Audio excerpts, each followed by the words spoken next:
Mapugso pagbinutuhay para sa plebisito sa JVA o Joint Venture Agreement sa tungasang Seneco kag Prime Electric Holdings Incorporated liwat nga ginpatigayon sang weekend.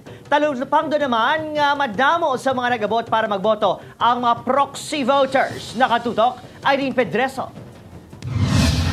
Gintinguan sang member consumer nga si Josephine nga magtemprano pa nga magboto sa liwat nga pagbukas sang plebisito sa joint venture agreement sa tunga sang Seneco kag Prime Electric Holdings Incorporated diri sa Handumanan Elementary School 1 sa barangay Handumanan, Bacolod City sang Sabado. O kabay pagid mga tigayon na para magbag-o naman ang administrasyon kay pirmi man lang tagugtas subong sang Seneco mamo. Madumduman niya temporaryo nga ginsuspinde ang plebisito bangod sa issue sang master list sa mga member consumer. Sunod pa sa iban nga botante kung ikumpara sang nauna nga plebisito, mas mahapos kag hindi na mabudlay ang pagboto, ilabi na nga ginkayo na ang master list. Talalupang dun man nga kalabanan sa nagakadto, mga proxy voters. Tangay na lang ni Winchell nga 30 ka member consumer ang iya proxyhan. Di mas okay ni Misubong kay ang kalabanan gid ari gid sa master list. So proxy kami almost 30.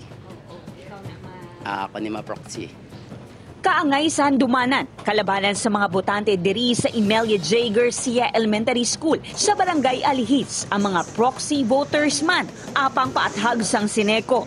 5 lang kada member consumer ang mahimo nga proxyhan sa adlaw sang plebisito. Kag mahimo nga sa daso naman nga adlaw ang kulang. Pwede pa unahon ang 5, then kung may masunod sa halimbawa 20 ang iya, paunahon siya namon kwa lang 5 ka vote ya. Then, ang masunod, pabotohon. Nangin masulhay man ang pag-resume sang plebisito apang paathag sa mga member consumer nga ang mga nagboto na sang July 24 kag 25 ang hindi na pwede makaboto liwat bangod counted na ang ilang nga boto. Samtang, ang may mga multiple accounts naman ang entitled lang para sa isa kaboto. Irene Pedreso para sa GMA Regional TV Early Edition.